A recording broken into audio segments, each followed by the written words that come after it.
Hello guys, welcome back to my YouTube channel. Today I am going to solve day 18 problem of this month on Leetcode. Before starting, if you guys haven't subscribed my YouTube channel yet, then please go ahead and subscribe it. Now, without any delay, let's get started with today's problem. So today I am going to solve problem number 826, most profit assigning work. Okay, so in this problem you have given n jobs and m workers, and you are given three arrays. One is difficulty, profit and worker.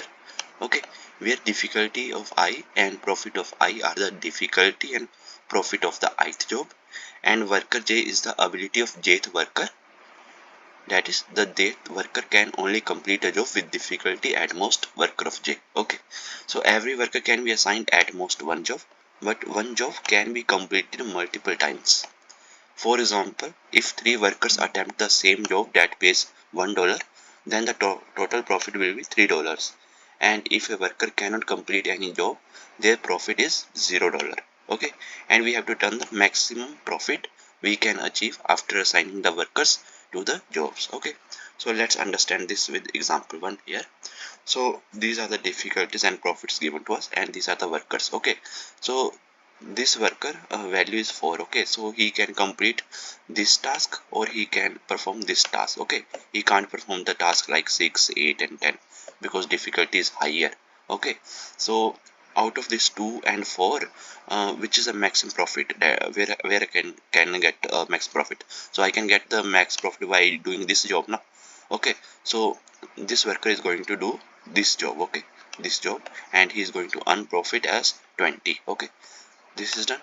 And for this 5, he can also perform these two jobs, 2 or 4. Okay, these two difficulty level jobs. Okay, so but where he is getting the max profit, he is getting max profit here. Okay, so definitely he is going to do this job. Okay, fourth one. Okay, this one. So he is also going to obtain the same profit, 20. Okay, this is for 5. Now for now we go to the 6. Okay, so here he can perform up to level 6. Okay, so he can perform this job, 2 job, he can perform 4th job, he can perform 6th job. Okay, so where he is going to get the max profit, he is going to get the max profit here. So definitely he is going to do this job. Okay, 6, this one. So he is earning 30 profit. Okay, and for this 7, he can also perform all these 3 jobs, 2, 4 and 6. Okay, he can't perform 8 and 10 difficulty level jobs. So out of these 3, where he is going to get the max profit, he is going to get the max profit here at 30. Okay, so he is also getting the same profit. Okay, so workers are assigned jobs of difficulty 4, 4, 6, 6, right, and they get a profit of 20, 20, 30, 30 separately. Okay, and when we do the summation of all these, 20 plus 20, 40, 30, 70, 70 plus 30, 100. So 100 is going to be my output. Okay, so now let's move to the coding part. Okay, how we are going to solve this problem. Okay, so first thing is that right now in example 1 you see both difficulty and profit are sorted, right? So what we are going to do first in our code, we are going to just join both this profit and difficulty, okay, side by side, and we are going to sort them, okay, based on their difficulty level. Okay, and then we are going to run one loop through worker.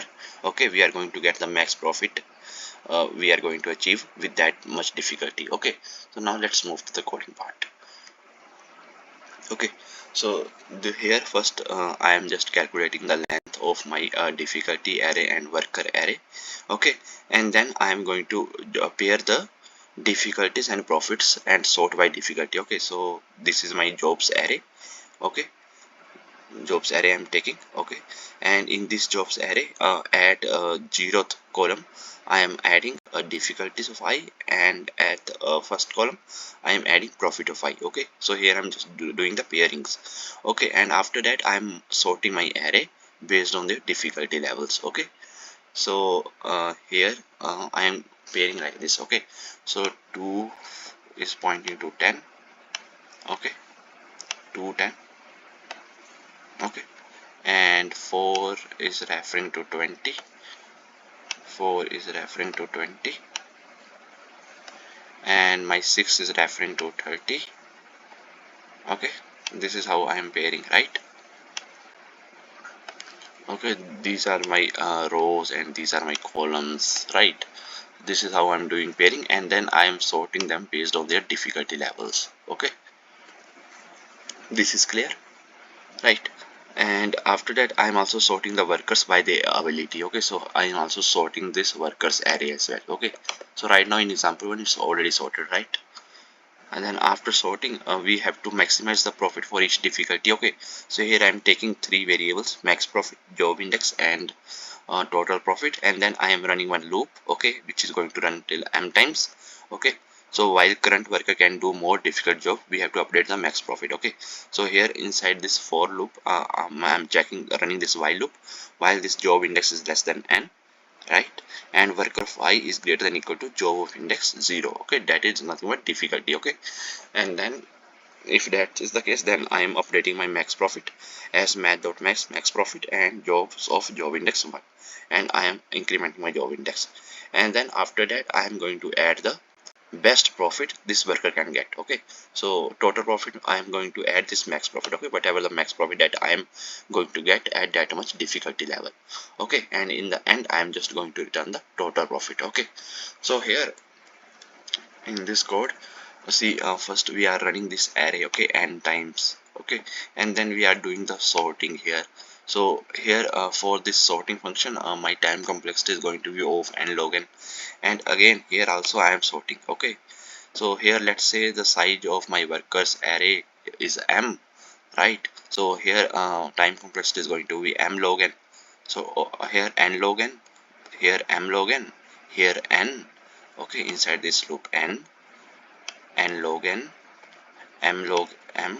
Okay, and then after that we are running this loop, okay, m times, and here we are not resetting my job index. So overall time complexity for this loop I can say that it is going to be of m plus n. Okay, so if I see the overall time complexity, then it's going to be of m log n, m log m plus n log n. Okay, so now let's run the code and see if there are any code issues. So all the test cases has been accepted. Now let's submit it.